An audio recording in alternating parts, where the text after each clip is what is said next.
So good afternoon, everybody, and welcome to our first webinar in the encounter phase of our Nurturing Joy initiative. This webinar is called The Importance of Encounter, and our speaker today will be Dan Cellucci from the Catholic Leadership Institute. I'm going to introduce him in a bit. My name is Claire Bondi. I'm the Director of Lay Ecclesial Ministry and Ongoing Formation for the Diocese of London, and I will be your moderator for today's webinar. A few housekeeping items before we begin today. Your mics are muted and your cameras are off. That's intentional. You should be able to see the presenters and the slide presentation on your screen throughout today's session. You do have an access panel or access to a control panel that we invite you to use as we go along. And there will be an orange arrow. There should be an orange arrow to open up that panel for you. Please use the question pane to type in any questions you might have throughout today's presentation. Dan will leave time at the end of our session to address any questions you have.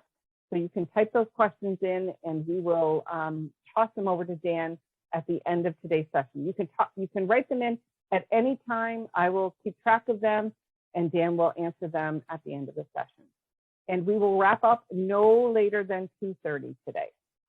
Today's session is being recorded and a link will be sent to you by early next week once I get back to the office if you want to review any of the information provided.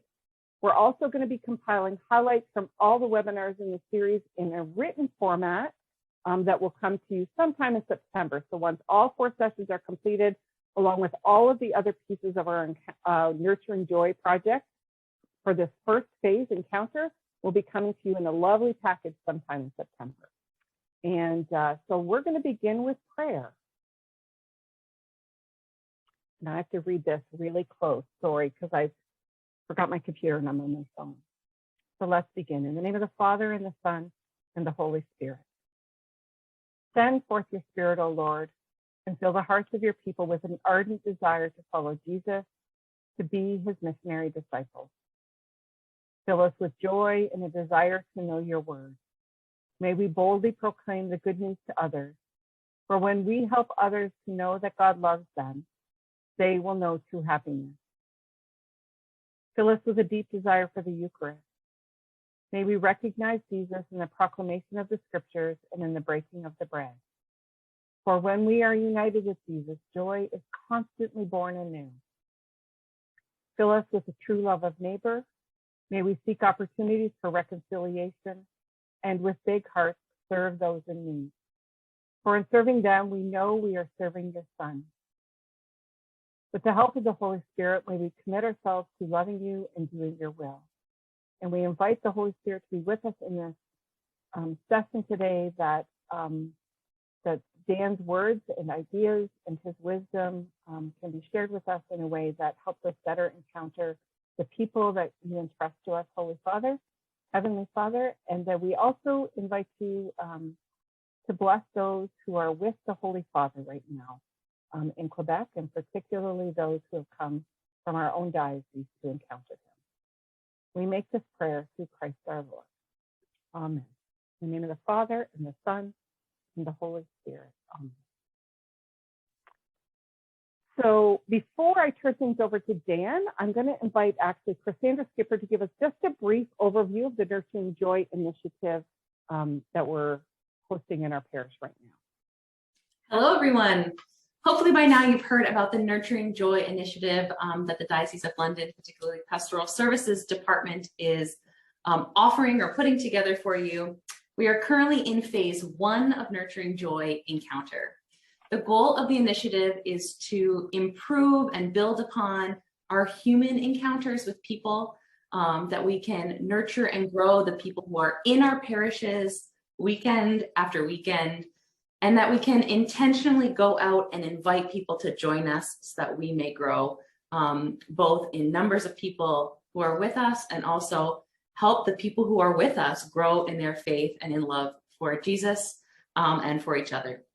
So the 3-phase approach will hopefully help us get there. Encounter really goes to the basics of human encounter, about being welcoming, hospitable, what it's like to come into our offices and into our churches.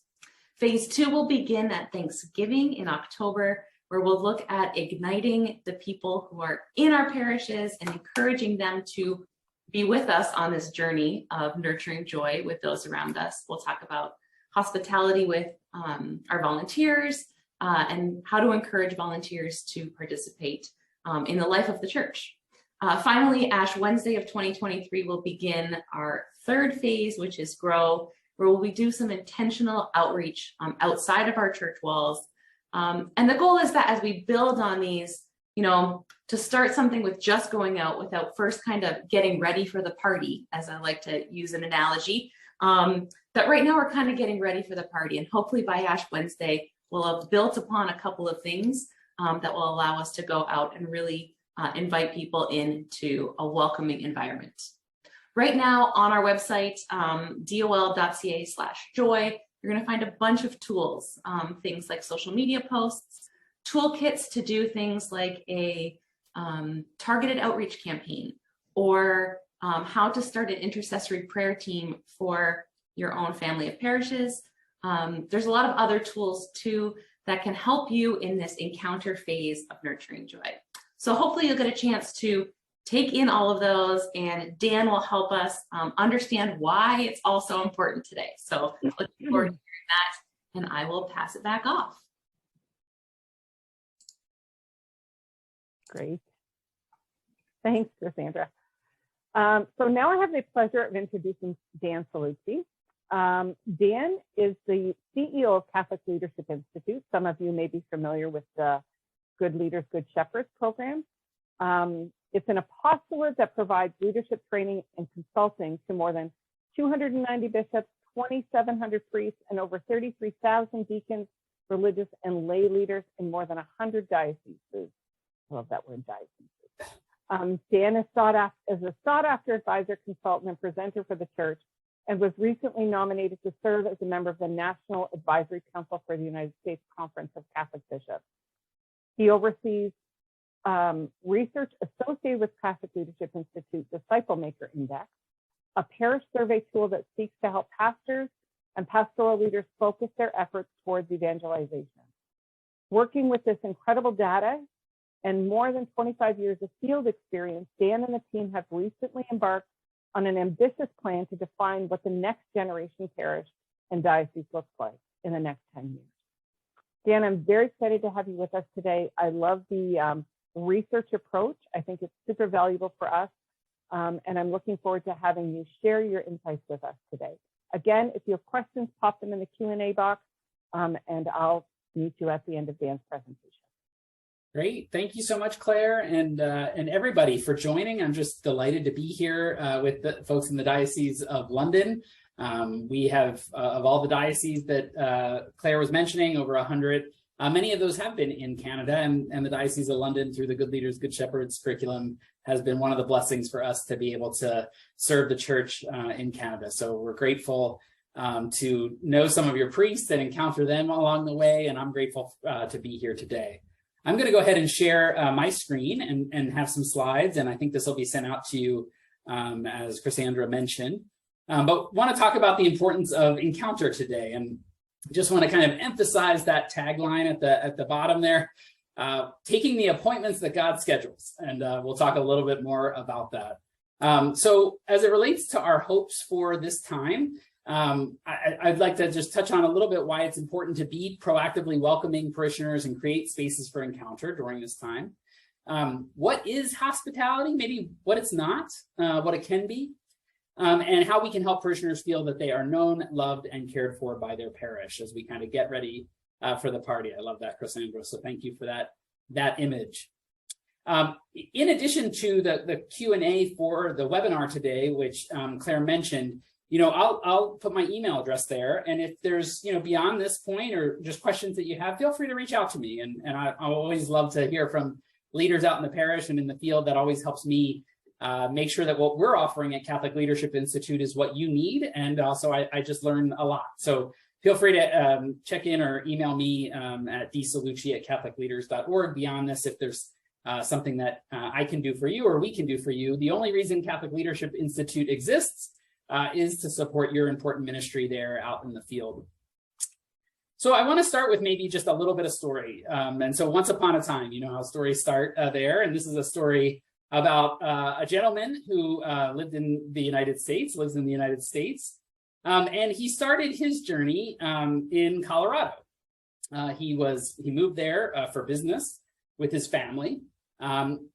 Lifelong Catholic, born and raised Catholic, kind of a little bit involved, but likes to stay connected to a parish. So when he moved to Denver, as any good Catholic would do, he found the parish that was closest. He, promptly registered himself, and they had a card that said, "Would you like to get involved in some ministries in the parish?" And he wrote down that he'd be happy to be a lector.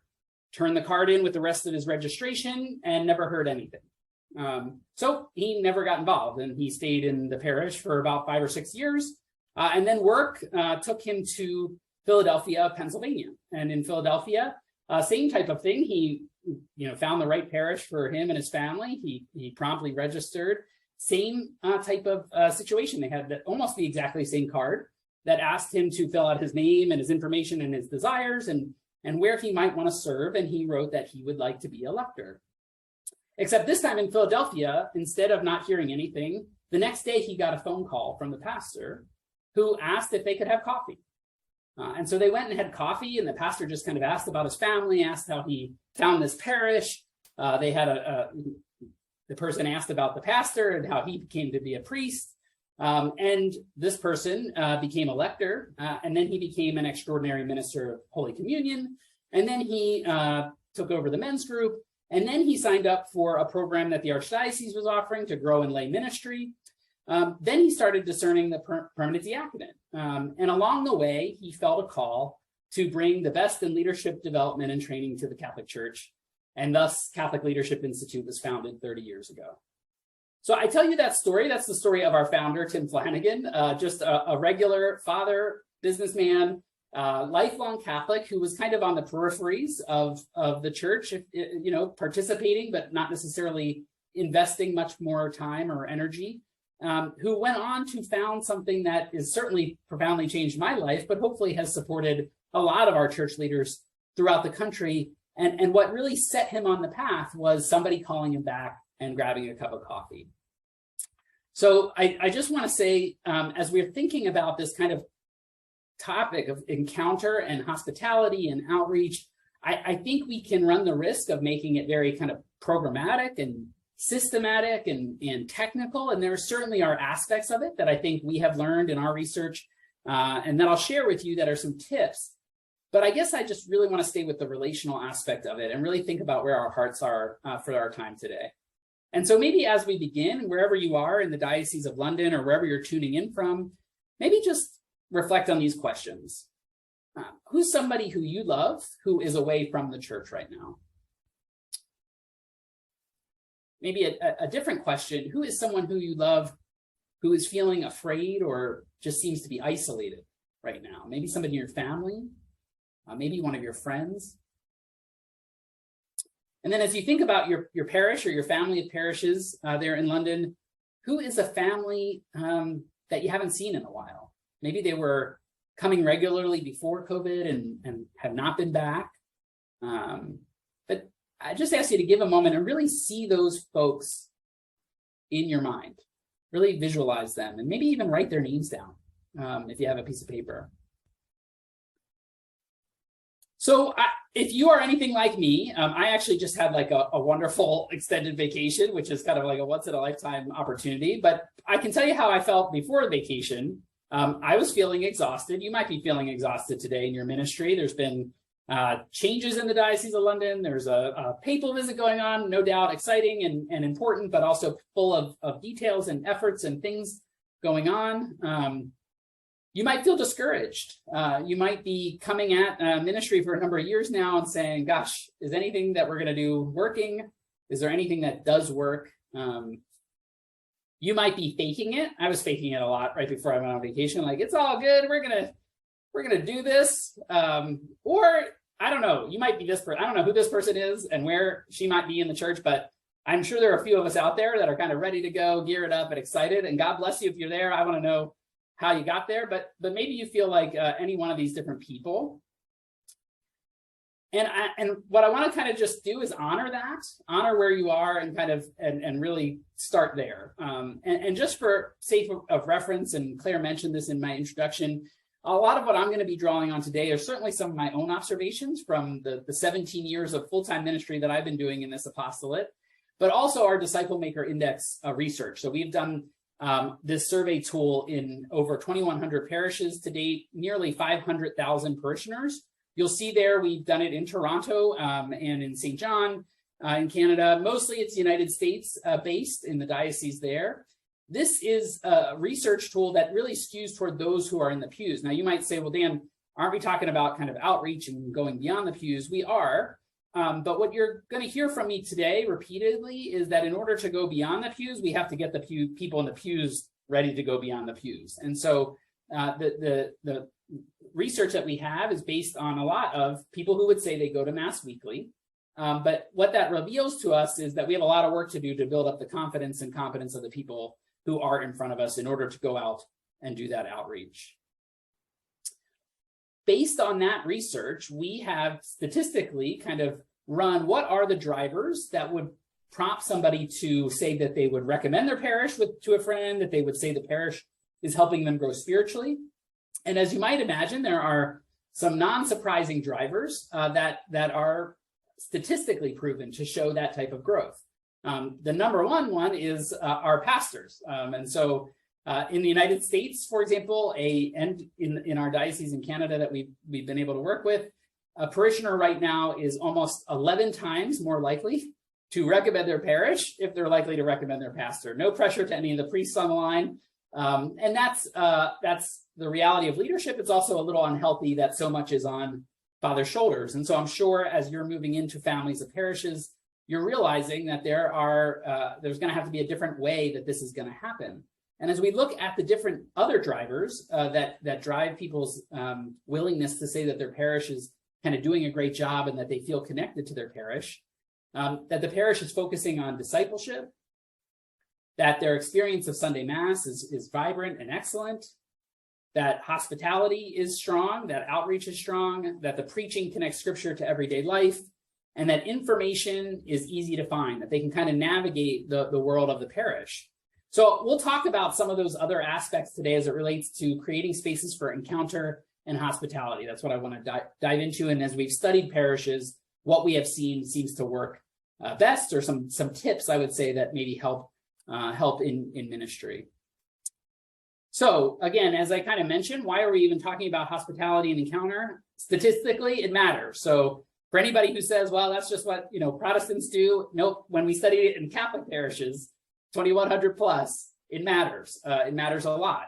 Again, in a parishioner's likelihood to recommend the parish, in their likelihood to say the parish is helping them grow. So not just that it's a social club they like, but also that it's helping them grow in their faith.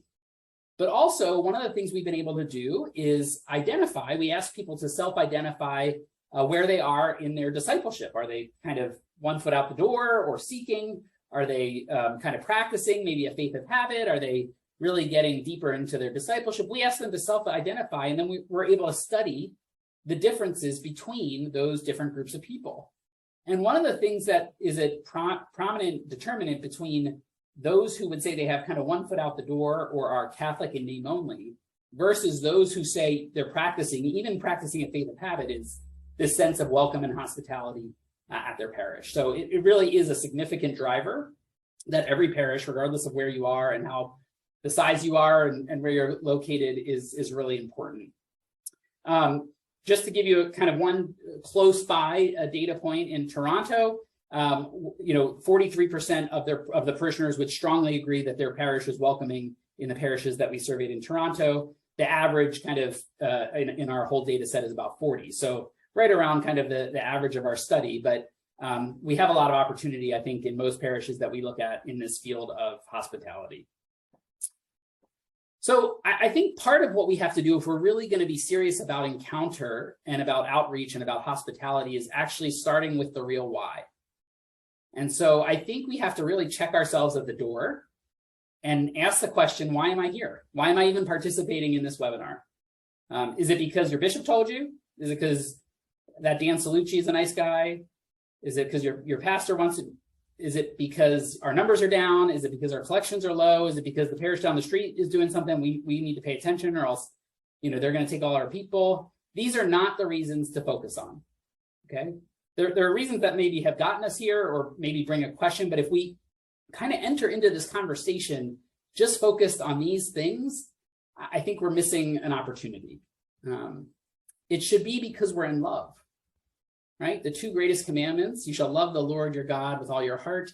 You shall love your neighbor as yourself. And that beautiful prayer that we started with for the Diocese of London talks about, I think, in two different parts, about this love for God and this love for neighbor, and kind of that be overflowing. So we really have to ground ourselves if we're going to be effective in facilitating opportunities for encounter. We have to be really grounding ourselves in the fact that we're in love.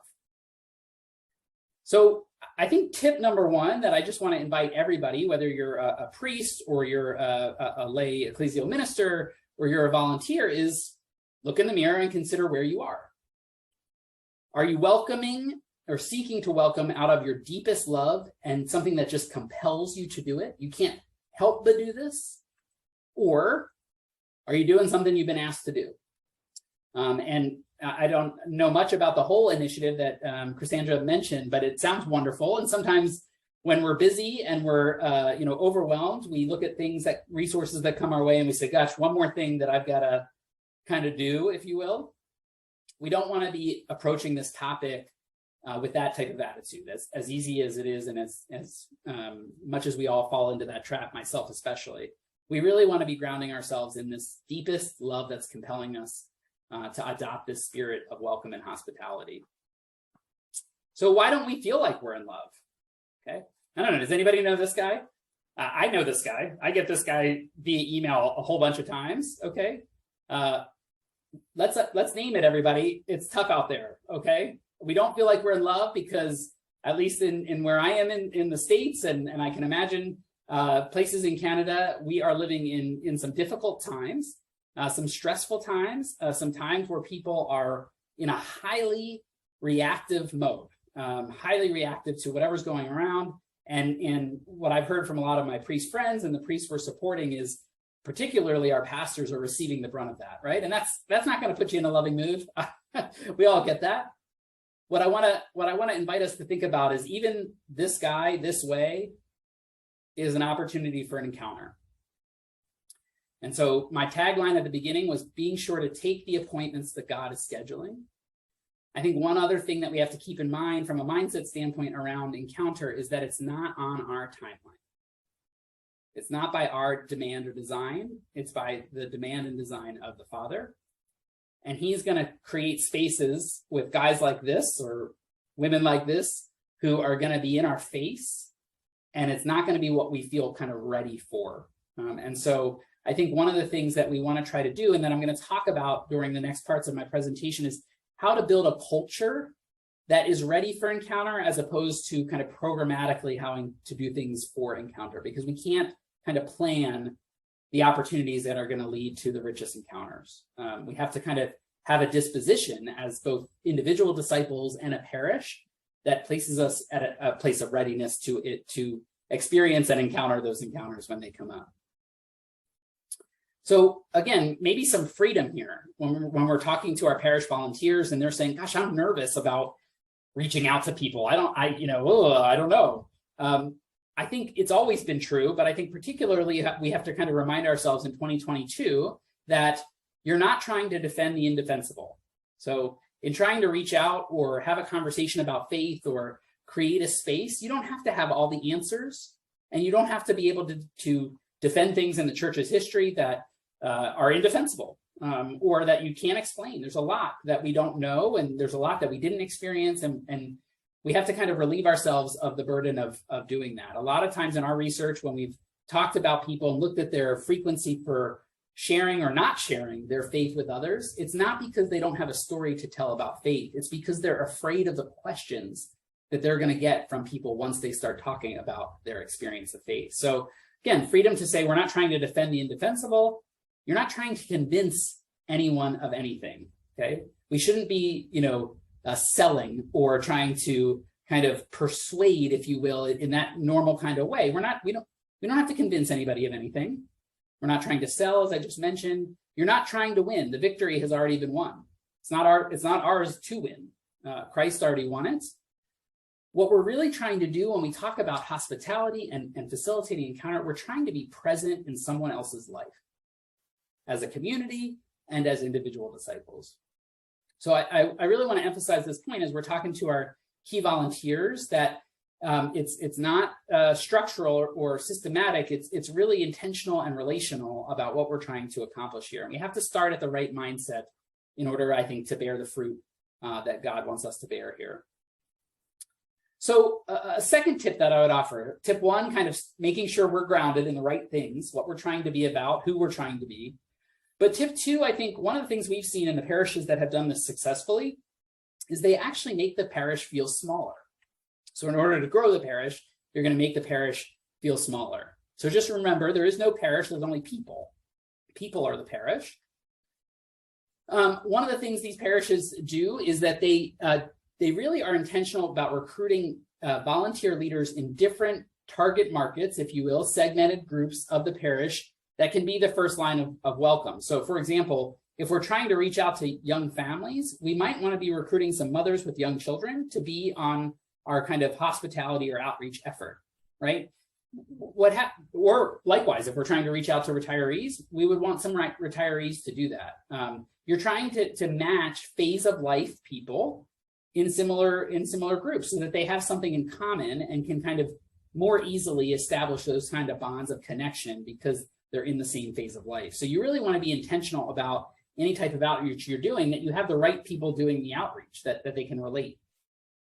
Another thing that these parishes did on a very tactical level is that they make it feel like a family. And so what do you do with your family? Hopefully, at least in my family, when there's an anniversary or a significant birthday, these parishes know that, and they are acknowledging that, different ways and different strategies, but they actually have a database that allows them to do that. And there's a little handwritten note, maybe, again, things that you can engage volunteers in doing, but ways to kind of make it feel more intimate and more like a family.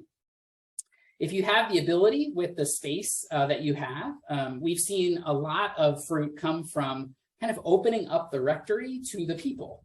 And so inviting small groups of people to the rectory for a meal or just for a little kind of, maybe a cocktail party or something where there's an opportunity for people to kind of get to know each other in kind of this space that's not the church and is not the parish hall, but is a home, and people kind of are used to and comfortable with kind of getting to know people in a home.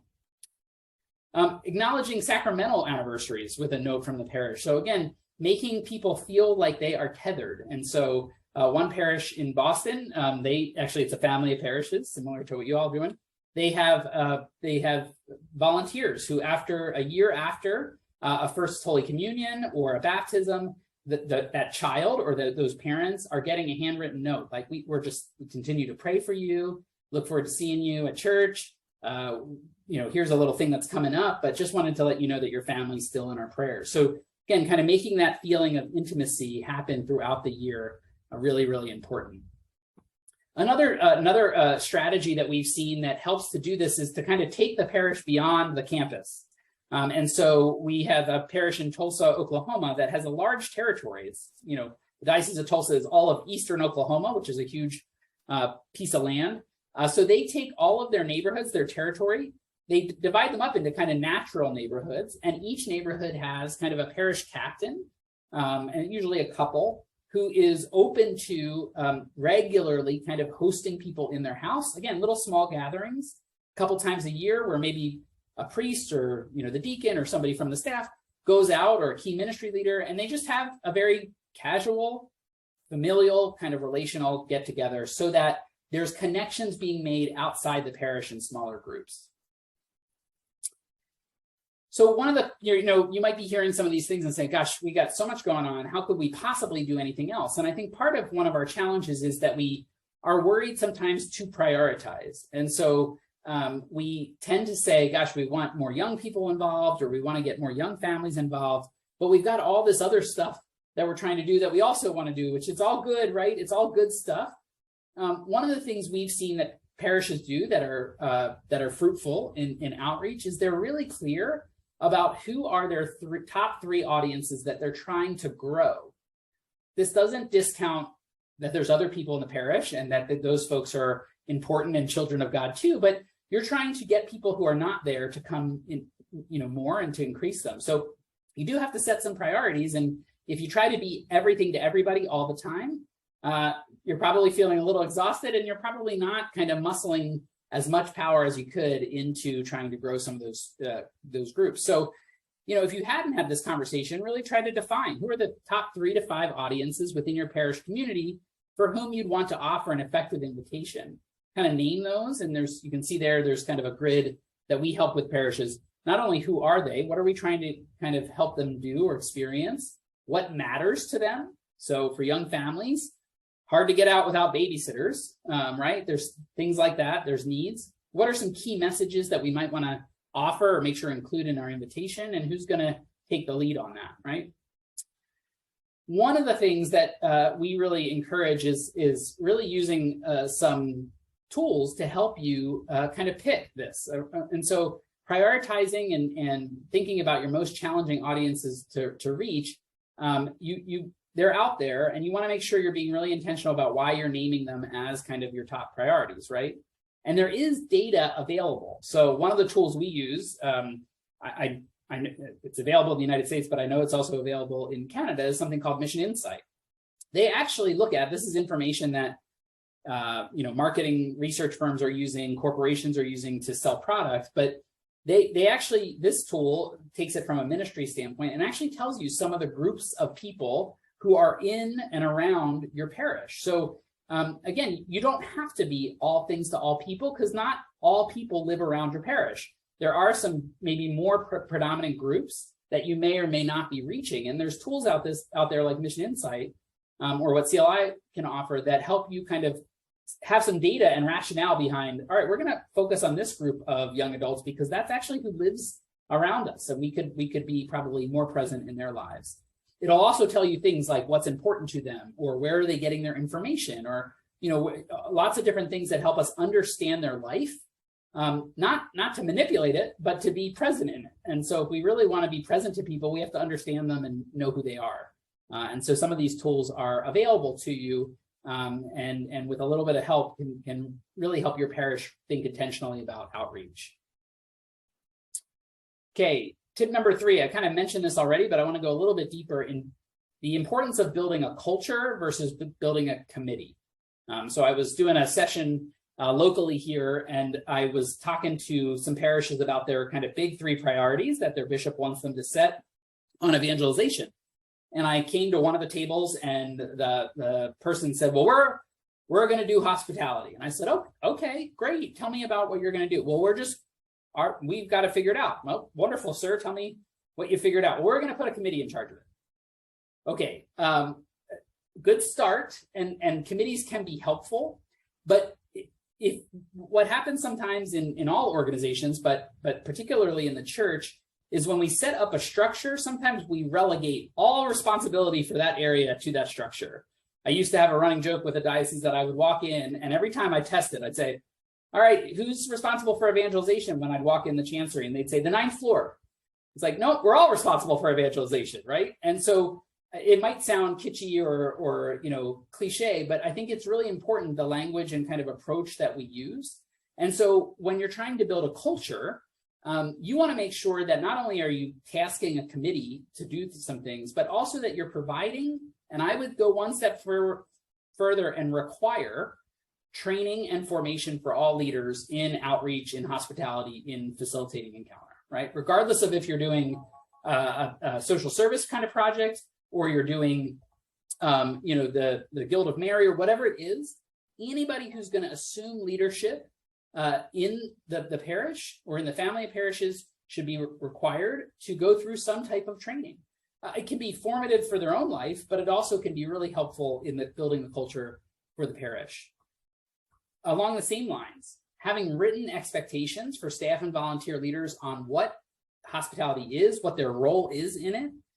Sometimes we fall into the trap that people are willing to do a project, but we haven't really talked to them about kind of how we want them to go about it. And then they're kind of, especially for volunteers, they're far down the path and something's not quite right. And it's harder for us to address it if we don't have some of those written expectations up front. So this is a really great tool to say, what do we want to be about as a parish community? Who do we want to be in all of the way people experience us?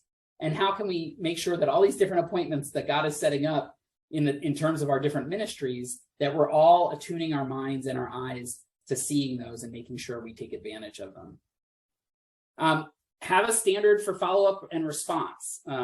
Particularly as you might be bringing different communities together, it's helpful to kind of get on the same page as to, look, if somebody's going to call the parish, especially now if you have multiple parishes in a family, like just setting expectations around when the response will come, even if it's not immediate, is helpful. When people don't have information, they can get angsty, right? So, but if we say, look, your message will be followed up with by so-and-so within this many days, that helps people to kind of understand and put in context what the community kind of is about. One of the tools that we've also seen work really well is to engage anonymous visitors to assess your effectiveness. So you can kind of do this officially with people like CLI, or you can do this kind of informally. But basically what we've seen work really well is to have somebody who is not connected to your parish and go in, one weekend to some of the masses and kind of experience it for the first time.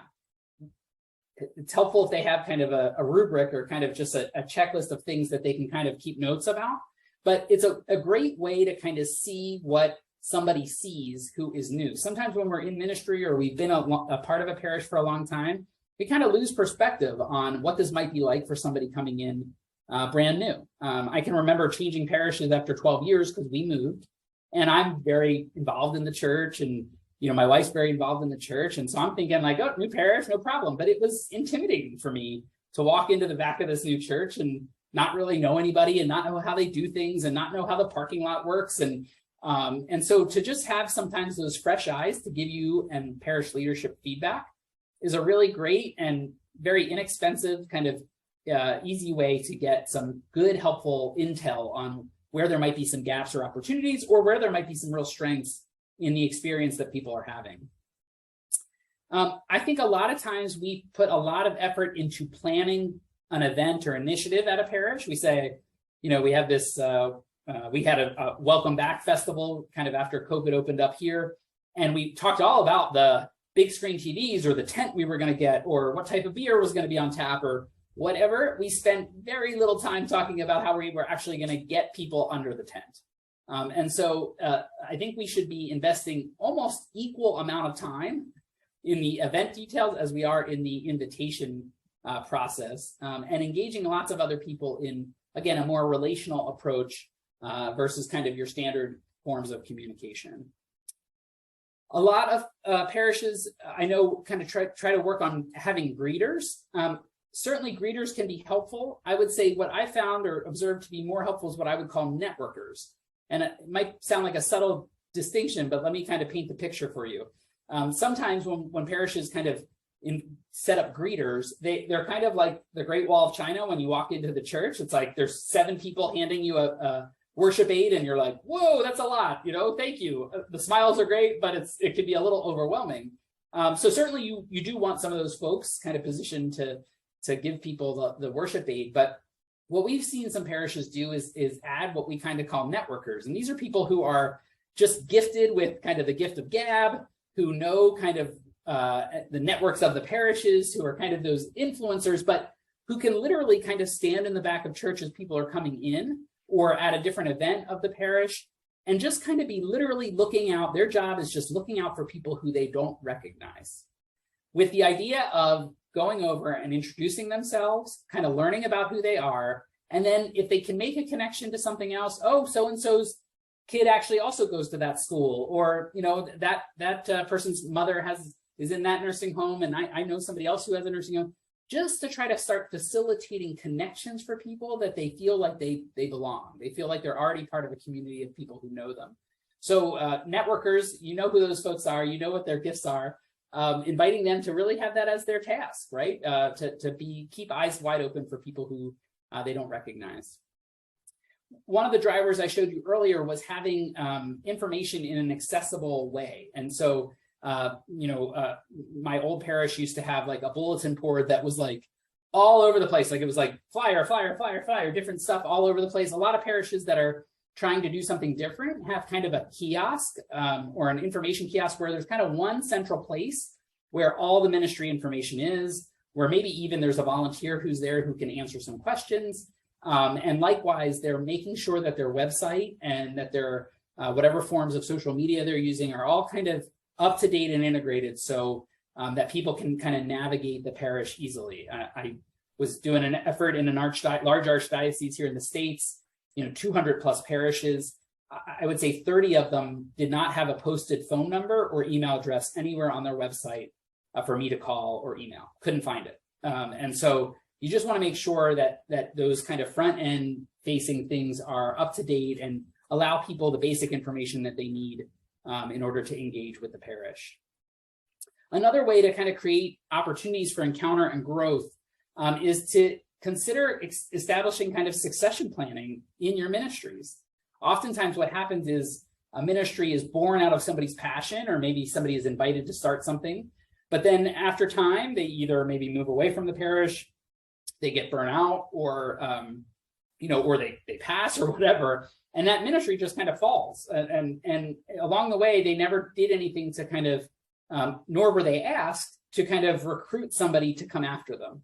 And so when you set up, again, going back to number 2 on this list, when you set up an expectation among all of your ministry leaders that really one of your primary goals beyond just the ministry is that you get somebody to take over for you.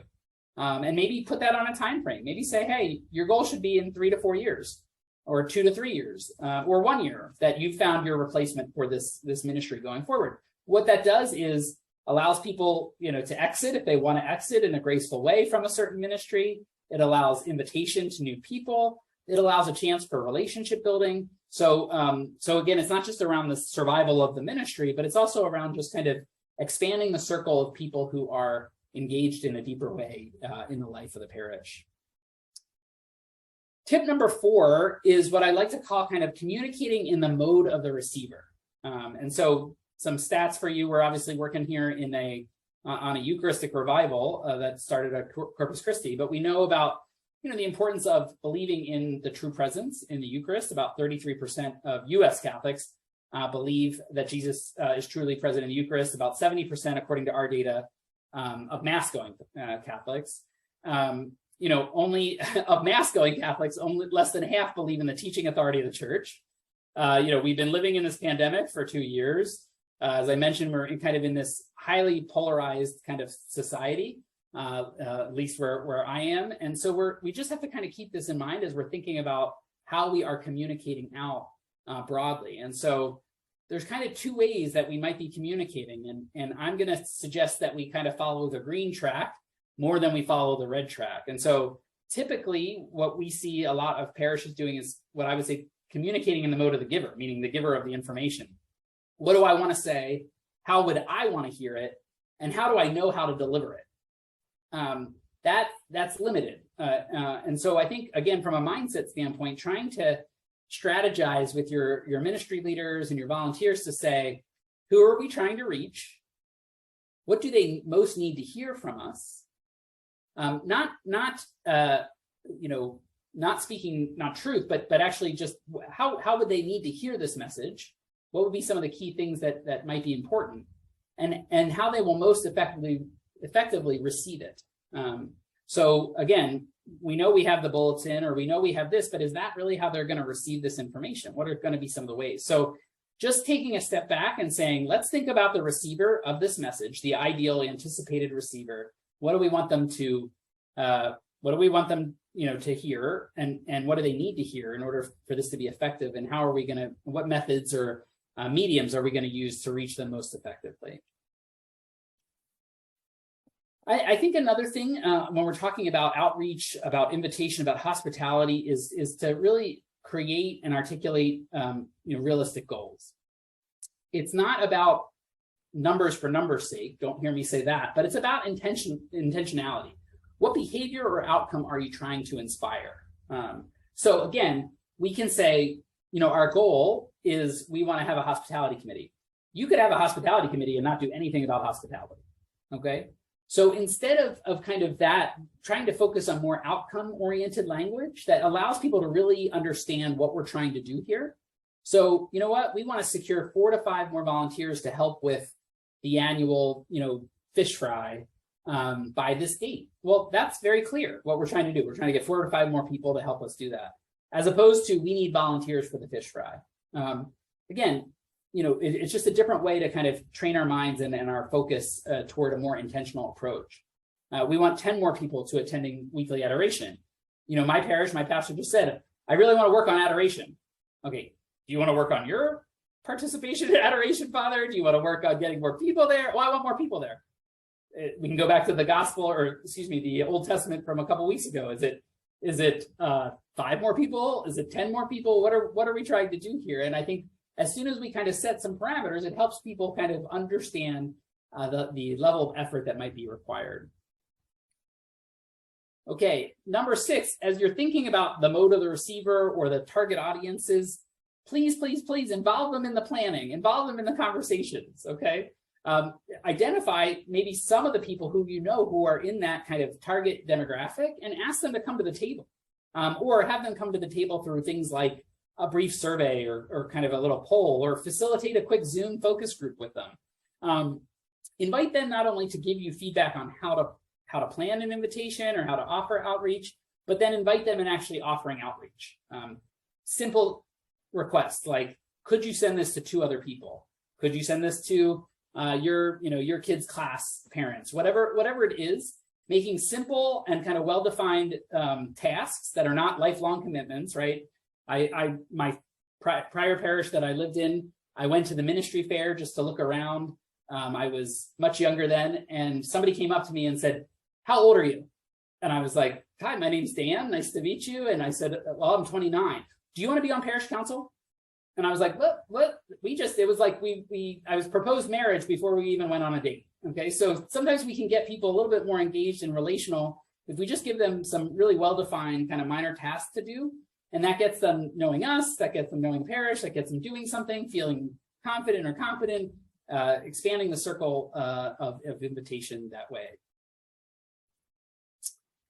Number 7, this is a discipline, not a destination. So we love things that are sequential, and Cassandra told us about what we're going to do now and then what we're going to do, and we all love that. I loved it. But I think when we come to facilitating, encounter and opportunities for outreach and invitation, this is much more about not that we reach somewhere, but that we are constantly kind of disciplining ourselves and making sure we don't lose that discipline of that mindset. So communication, invitation need to be consistent, repeated, varied. Really needs to be kind of mapped out so that we're holding ourselves kind of accountable. You might want to set, for example, a target for the number of touch points for those key audiences, right? We're going to reach out to young families 10 times in the next 3 months. And then that holds you accountable to say it's not just a kind of one and done type of event. It's actually a practice that we want to start doing and that we can kind of get in the good habit of doing. And then again, ensuring clarity about who's responsible. That's a discipline, right? If we have a great idea, but we don't know who's actually going to execute it, that's where things often fall apart. And then when you have those target audiences, if you have tools like Flocknote or other kind of email distribution or kind of database systems, they can actually help you segment and do some of that kind of targeted outreach and touch points along the way. This last tip, it's all about relationship. So if they haven't missed the parish in the last 18 months or 2 years, whatever we've been in COVID, why would they come back? And so the question is, how have you been in relationship with a person or family? Now, again, so many people, only a matter of time. It's not that we're going to be able to do this in everybody's case all the time perfectly, but are we asking kind of the question, not in an abstract way, but in a very real way, thinking about the faces that we thought about, when we started this conversation? Who's in need? Who's in crisis? Who's had a joy, a new birth or a new job or something that's exciting or an accomplishment that we can be a part of as a parish community. Our research would point out that it is not the drive at Christmas and Easter to give out a book and say, we hope you come back. I mean, that's wonderful. But really what makes and distinguishes kind of parishes that seem to be really fruitful here is that they actually kind of are awesome about those appointments that God schedules, about those small moments that they are just ready to receive when people come in need. And they really, really position themselves to be, receivers of moments of encounter and help to facilitate people coming and deepening their relationship with the church. So ministry of presence is the best hospitality. And I recognize, particularly in families of parishes, it's going to take a new way of figuring that out and collaborating in a way we probably haven't before. But it's really, really important. And I always like to say people will remember your presence more than your words. People save pictures more than they save letters. And so, when you're thinking about that, our family went through a crisis. Our little boy there, Peter, was diagnosed with brain cancer 2 years ago. And we've been through that journey as a family over the last 2 years. And I can tell you, my parish and my church and my expanded church, even Claire today was asking after Peter, I never once felt alone. My family never once felt alone because of people's presence, because of the way that they showed up. Literally, my parish lined the streets of our neighborhood to welcome my son home from the hospital. And there is no better catechesis or evangelization for my older girls than to have witnessed that and experienced that. And so our Archbishop came to Peter's lemonade stand and showed up. And we didn't know he was coming. He heard about it and he just showed up. And again, that's the stuff that people hold on to. So in all the midst of our plans and our programs and our collaborations and things that we're being asked to do, we really want to make sure that we're structuring time to be present because that's what's going to, again, allow those opportunities for God's grace to just be poured out. Just as I close, I just want to kind of talk about some common traps. These are kind of maybe the inverse of some of the things I've already mentioned. And then I want to leave plenty of time for your questions in our webinar today. So just eight traps that I think I see parishes kind of fall into. Again, relegating it solely to a committee. They're going to take care of that. That's their job. They're going to do whatever they're going to do. You can't do it if you're not a part of that. Sometimes we try to get it too technical and systematic, and it feels that way. So we really, as best as possible, you want to make sure you always have the human element in there and the relational element there.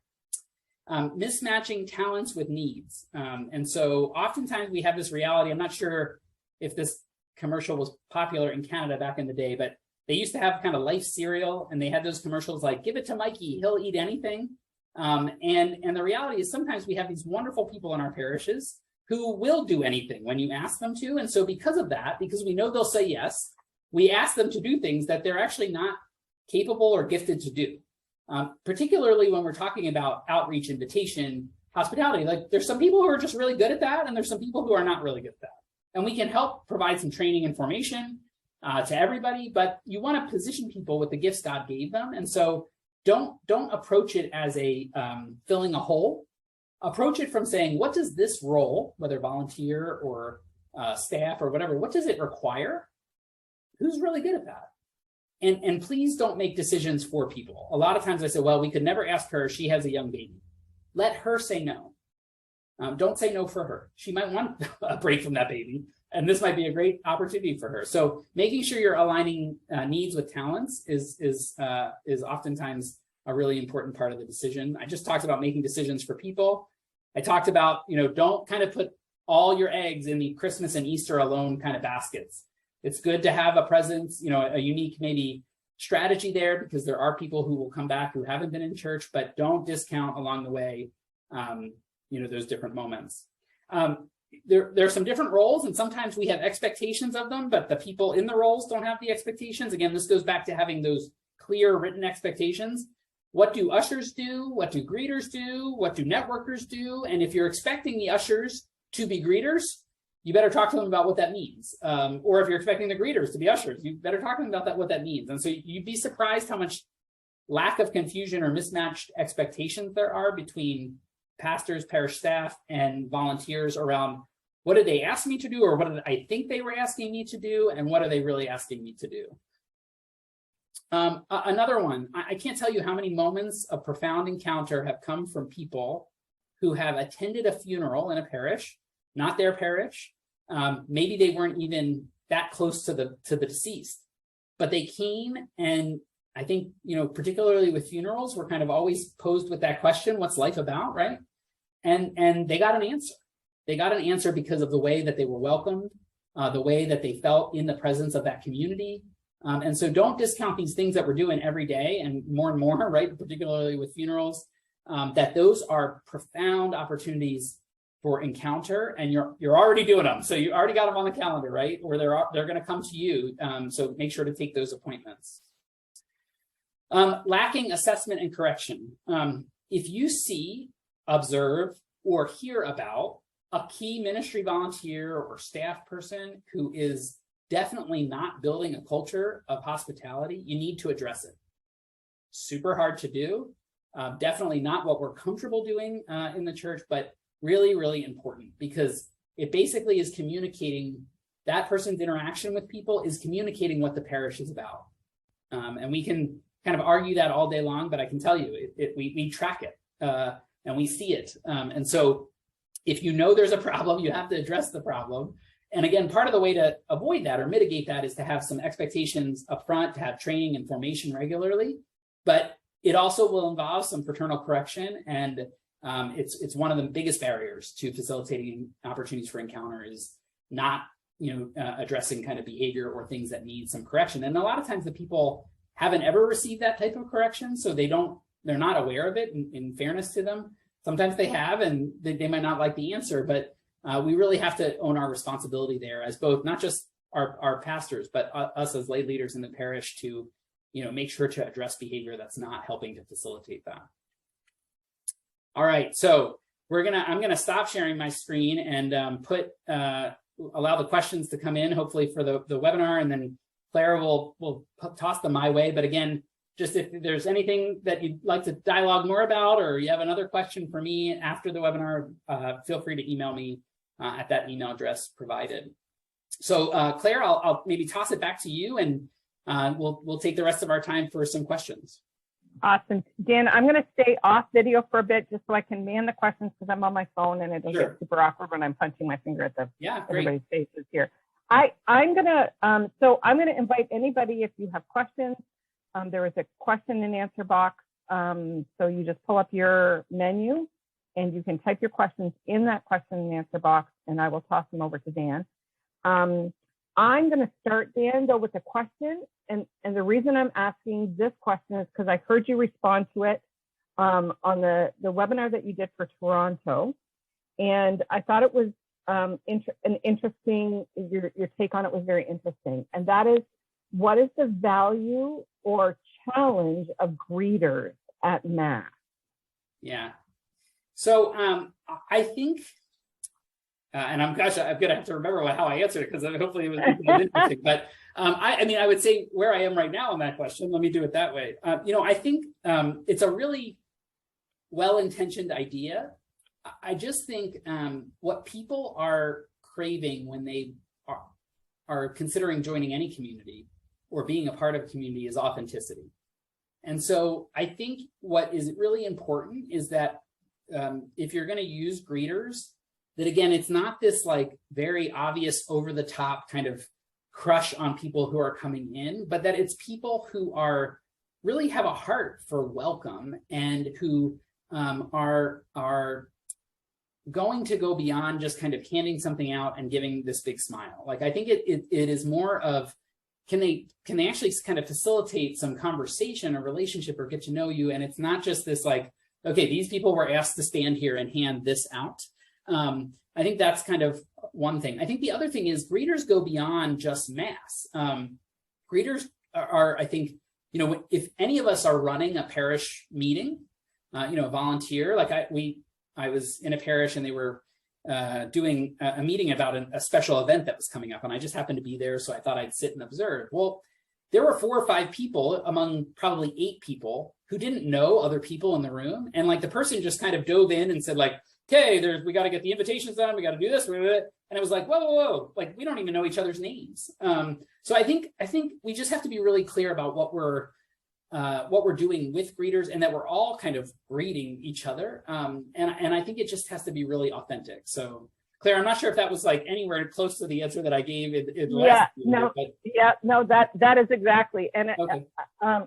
Just taking that one step further, and maybe this is too detailed, I don't know, but is there, like sometimes I get super awkward, I'm a greeter, but I get super awkward about, like, my husband's one of those great people, he can go up to people and say, hey, I don't know your name. He did this Sunday at Mass. I'm super awkward about that. Do you have any like phrases? Is there, Yeah, I would just say, I think sometimes it's awkward. I think part of it is trying to look for, again, being kind of aware of connections. So for, example, I find that people who are coming in to a church with children, this is a great opportunity, right? Because oftentimes there's things we can kind of relate with about our children, maybe that you can kind of use as a more natural starting point, or a lot. But I think beyond the first, like, hey, you know what, I haven't seen you around at this parish. Like, do you usually come here? Or is this Mass you usually come to? I think that's just beyond that question. I think if the person, most people will kind of give you something to work with from there, and it'll get less awkward. I think practice makes, perfect, or practice makes it easier. I think it's super awkward when we begin, but I think if we do it and get used to it, it helps a lot too. So great, thank you. One of the questions that just came in is there a best place to start when your parish isn't particularly hospitable right now? Yeah, very good question. So I think one of the best places to start is around assessment, which is uncomfortable. And so there's different ways you can do it. We have some tools, other people have tools, but I think you have to kind of acknowledge where the gaps are. And be really honest about it. So one of the things I would suggest is if you feel like maybe your parish has a lot of room to work there, again, I would think about who are some of the people who would be in the demographics that you would be hoping to attract, because they are not representative. And again, I've mentioned young families a lot, but oftentimes that's who's not present, right? So, and get them around the table and say, look, own it. Say, I think we could be more hospitable. I'm looking for your observations. Like, A, ask the question, where do you feel most welcomed in this parish? And B, what do you think are some opportunities for us to increase welcoming? If you get a couple people, and I want to emphasize, it's really important to get to do small groups of those types of conversations. So 4 to 6 people, because once you get beyond 8 people, people will feel intimidated to say something. But if you keep it between 4 to 6, you'll get some very honest answers around, like, well, at the 10:30 Mass, they do a terrible job of whatever, or, blah, blah, blah. You'll get the laundry list. And then I think it's important to not try to solve everything in a day, but to say, look, let's look at all these and say, where are the most actionable places where we might be able to make some changes? I think another good place to start is training and formation for your key ministry leaders. So I can't tell you how many times people with the best intentions who are leading ministries are their own worst enemy and do sabotage not only to the ministry they're trying to lead, but to the overall parish. And so, so I think that training and formation is a way to kind of set expectations, raise people's awareness to the fact that, gosh, yeah, maybe I'm not welcoming people as much as I should be, right? And then give them some practical tools to say, to work on that, or to add things to their ministry that would make it more welcoming. For example, we have a standard in this parish that at the beginning of every meeting, we're going to pray, and we're going to make sure that everybody's introduced. Or we have a standard at this parish that we're going to give you thousands of those sticky name tags. We really think it's important that at every meeting, everybody wear a name tag. Little things go a real long way. Again, those small things like, okay, everybody else seems to know each other's name, but I don't know their name. Well, if we just all commit to wearing a name tag, we're in good shape. People feel it inevitably makes people feel a little bit more welcome. So some of those little things you can train people on, and you can set expectations, and that, especially as we're kind of starting the school year, if you will, it's a good time, to offer a retreat or just an annual day of reflection or something that allows you to kind of reiterate how important this is and ask for everybody's help with it. Awesome. Thank you. The name tag thing I think is really key, because I think we oftentimes, we know everybody's name, but there might be one person at the table who doesn't. Yeah. And we want to make them. I have just a comment here, which is authenticity. We have 3 greeters at one door. Sometimes it seems a bit much to have that many people saying hello and welcome, which I think sometimes we can all relate to. Yeah, we don't need 3 people. I mean, unless it's like, I don't know, 20 doors that your front door, but just give people some space to come in. We have to remember, I mean, I'm a raging extrovert, if you haven't figured out by my hands and my facial expressions, but there's a lot of people who are not raging extroverts. And the worst nightmare in the world is to be bombarded by 10 people at once. Like that is literally their nightmare. So you just want to give some space to people to come in, but also have people who, again, that's why I love the networkers kind of language, these people who are just kind of like very intentionally keeping an eye out for people who they maybe don't know and just saying, welcome, can I help you find a seat? Or do you have any questions about the parish? Or again, I haven't, do you go to a different mass, or is this your first time here? Or, whatever the question might be to stir up some conversation. Yeah, the networker thing is really, I love that term. I've never been able to put my finger on that word. But I always think when you have a parish social, you need to have people that are networkers, because the introverts are just going to go stand in a corner by themselves if they don't know anybody. Right. And we have this woman she's a good friend of ours, but her name's Stephanie. She will literally and these people, you can imagine them in your life. She'll hear something and she'll physically, I mean, it's actually it could be a little intrusive. She'll grab the person's arm. Oh my gosh, you have to meet Dan. He has the same, his daughter is in the same grade, and you should talk to them because he would be, and she'll drag the person over and talk to them. Well, it could be a little intimidating, but it actually makes somebody feel so included. I mean, think about, my daughter's about to start high school, and she's kind of terrified about, making new friends and all that kind of stuff. So think back to when you were younger and you were trying to make friends in a situation, or the first time you went to, maybe when you went to college or something. Those are just very normal human reactions, and they happen at our parish, they happen at our social events, they happen at, other things. And so we just have to help people. And I think the more we can make those connections for people and get them started, they'll be grateful and they'll feel kind of connected immediately. Yeah. Question here. Do you have any tips for how we get pastors on board? I know in one of your earlier slides, you talked about the importance of pastors if this is not natural to them. Right. And I just want to make a plug for our pastors. Because we do a lot of work specifically with priests because we love them and we love the priesthood. It's really important for all of us to know, because we have the data to prove it, that probably more than 70% of them are introverts. So when they are a little bit quieter in meetings, or they're maybe kind of standing off to the side, it's not because they hate us or that they don't want to engage with people. It's just that for many of them, it does not come naturally. And it's not that they don't love people. In fact, in many ways, they love people so much, they just love to be in smaller kind of conversations with them. And so I think for many of our priests that I know, just to keep that in mind, I think that generally is true. I think some of the things we can do are we can be more helpful in kind of taking the first step of invitation. So when I sit around, even in my own parish or in other parishes, and we're talking about events or initiatives, it's always like, well, Father, you should send a letter. Father, you should put something in the bulletin. Father, you should, do whatever. And some of those things are fine strategies. But I think the networking effect of saying, all right, I have a child in the 5th grade. I'm going to invite all the 5th grade parents to come from me, not from Father, and I think it's a more interesting and compelling invitation a lot of times. And so I think for most pastors, they're not opposed to hospitality. They just are really crushed by a bandwidth, right? And particularly if you've got multiple parishes, it's really hard to have that ministry of presence. So I think anything we can do to use our networking effect and help create a networking effect for invitation and outreach. And then I think also in the planning and execution of things, we have a pastor who's in Minnesota, and he is responsible for 5 parishes in a 100-mile radius. And I was talking to him, and I said, Father, how's it going? He's like, oh, I'm having the best time of my life. And I said, why is that? And he said, well, he goes, I'm going to hockey games.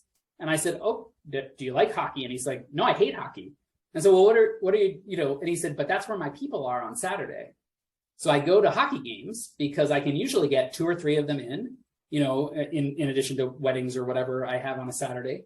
And I don't do any meetings or anything else because I'm going to go to the hockey games and I'm going to look for families, like when I know the kids are playing and stuff, so I can just be present to them. And he's enjoying it so much because that's what many of them felt the call to be in relationship and presence in the first place. So for us as lay ecclesial ministers or staff or volunteers, how can we create the conditions for Father to be able to leverage his ministry of presence? I think that's another thing we can do to help get our priests kind of more engaged in this as well. I love that. You talked about the pastor looking after 5 parishes in a 100-mile radius. That is the reality for many of our families of parishes right now. And maybe this is the wrong place to ask it, because I know we're going to have some more conversation later about how CLI can help our families of parishes. But one of the situations we have is that a lot of our guys are feeling like because they have 6 parishes, they're not building relationships with people the way they did when they had 1 or 2 parishes. Any suggestions for that, Dan? Yeah, it's and gosh, I want everybody really, first and foremost, I want all of us lay folks on the line to just imagine what our pastors are handling. Because let me tell you something. I just turned 40. I'm the CEO of Catholic Leadership Institute. If I was given 4 more or 5 more organizations that I had to take care of, I can tell you, the people on my staff will tell you it's not going so great right now. They wouldn't want to add 4 more or 5 more things to the plate. So I think we can't underestimate and hopefully just have some patience and grace for our pastors, especially as you're kind of settling into this new reality. I would say for some dioceses that we've worked with who are maybe kind of further down this path, and I would point to Boston as a place, I think the community really has to recognize that the paradigm has to be different. And it's one thing to say, well, Father, you have to do things differently. But if we're not also doing things differently with Father, that's really hard for him to make that type of shift. So I think one of the best things that can happen in order to just kind of set realistic expectations is to bring people together to kind of create maybe a local vision or plan for how this is going to work. And I think part of it is once we kind of understand some values, set some expectations for this new family, I think then it allows maybe the pastor to have some freedom to say, okay, how do I kind of structure in this new reality some space to build relationship, and how do I use some of these opportunities to build a collective and kind of mutually shared vision to get to know people as well. The other thing I think is really, our pastors making sure that whether through volunteers or through staff, they're looking at how they were doing their ministry and how they need to do it now, and so that we can prioritize the things that only uniquely they can do in that ministry of presence. And so, and that's a shift. That's a really difficult thing to do, especially if you're, been being a priest for a while. But I think nonetheless, it's pretty important. But I think having a common vision, having some shared values, really creating some spaces for lay leaders to be identified and then kind of elevated to some roles, with the understanding that we're doing this not only to help our community, we're also helping Father kind of position himself in where he can be most helpful. I think that's going through some facilitation and process around that, I think, is really helpful. Okay, thank you. When you talked about identifying target audiences, mm-hmm. how do we move away from the fear of excluding people? Yeah. In that reality? It's a great question. I get it so often, and my short answer, and I'm not trying to be, well, I guess I'm trying to be a little flippant, is like, you just got to get over it. And here's it's a really good, it comes from a really good place. So I want to kind of honor that. But what happens is that we only have so much time in a day. And the reality is, if we only attend to what comes to us, we are only going to attend to what comes to us. So, so some of the more traditional audiences that are coming, and I say that traditional in the sense of, people who are maybe older, senior citizens or whatever, or folks who are already in there, right? They're going to keep coming, and they're always going to be in front of us.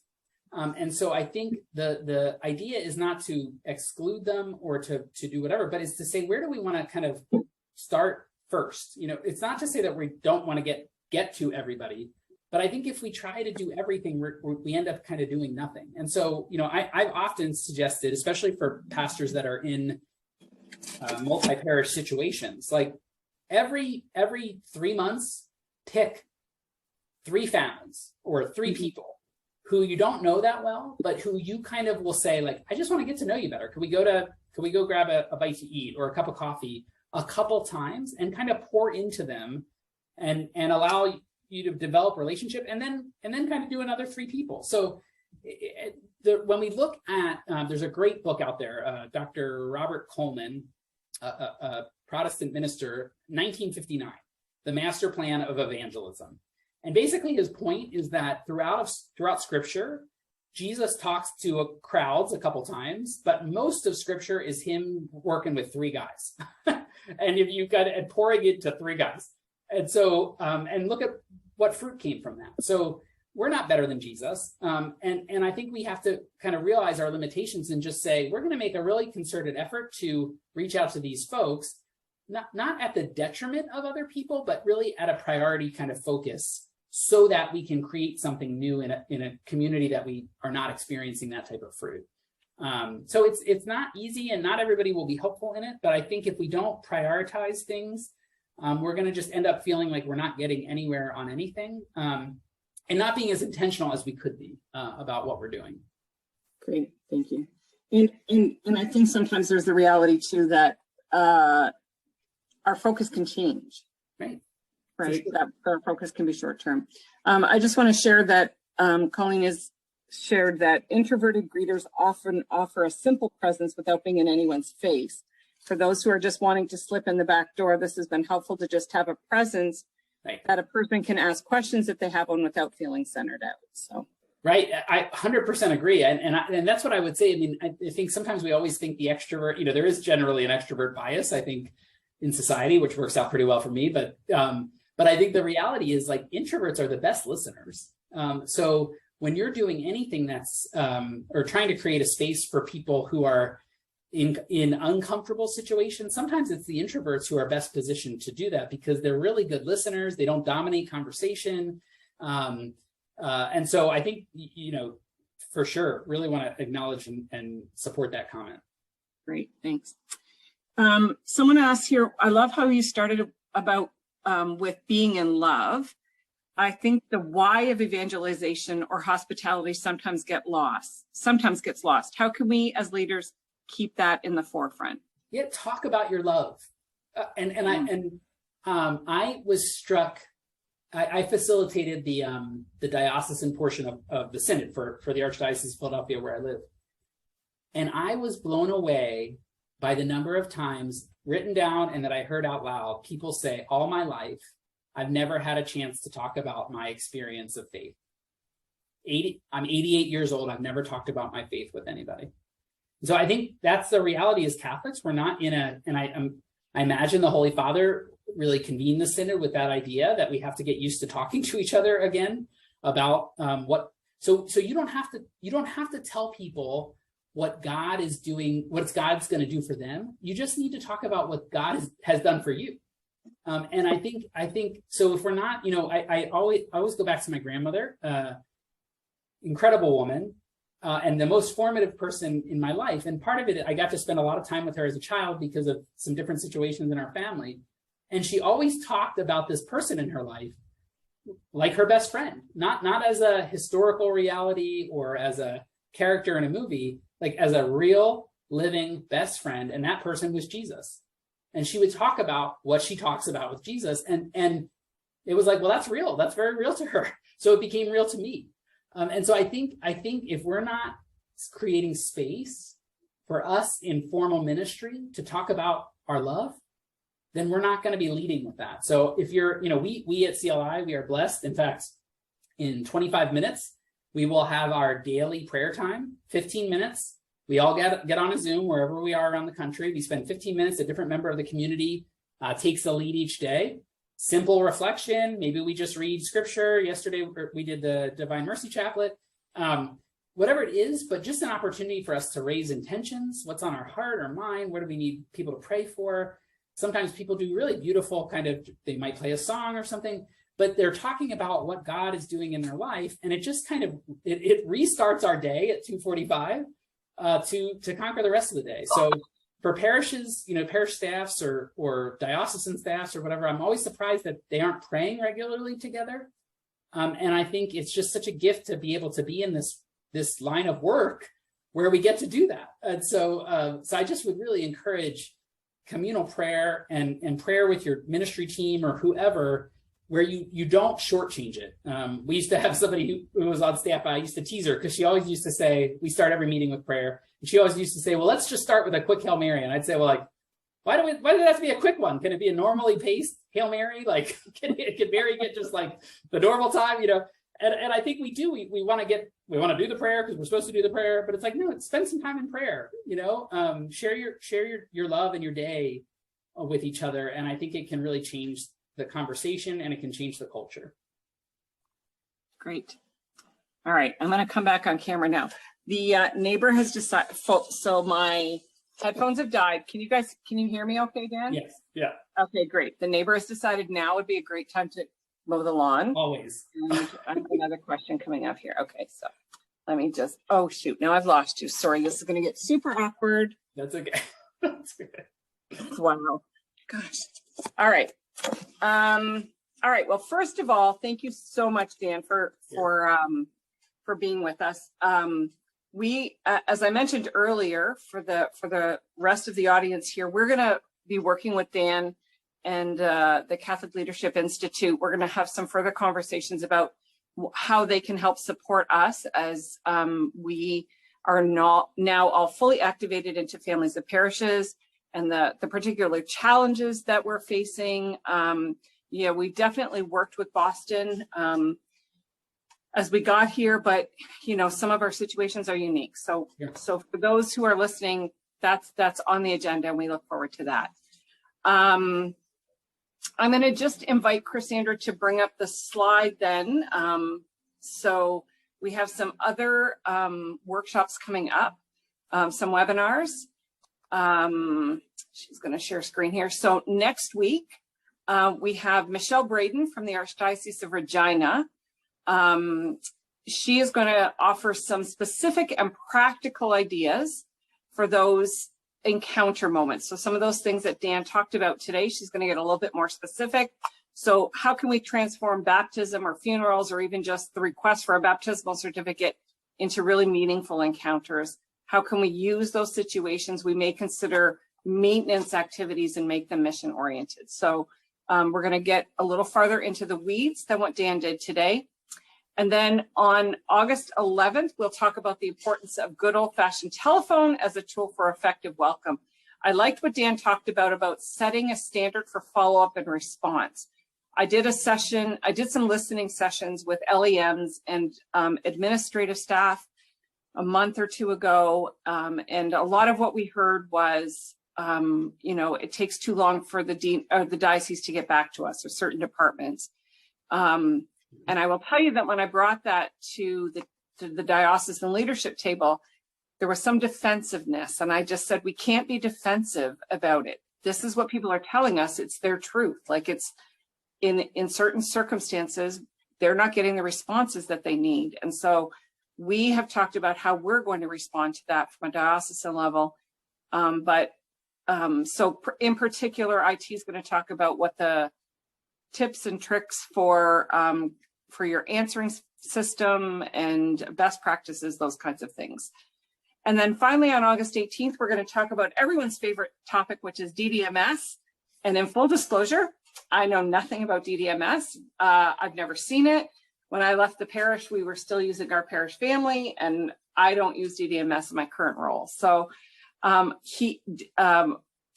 has informed me that there are ways to make this tool more effective for us in our efforts to be a more welcoming church. So that's what that last session will be about. And there will also be opportunities for questions in regards to DDMS that week.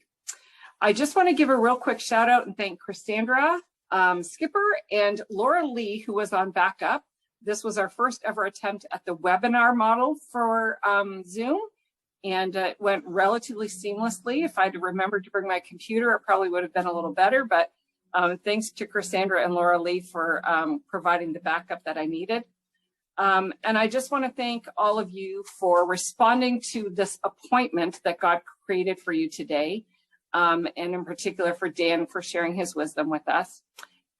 Thanks, everybody. Have a great afternoon, and hopefully we'll see you next week.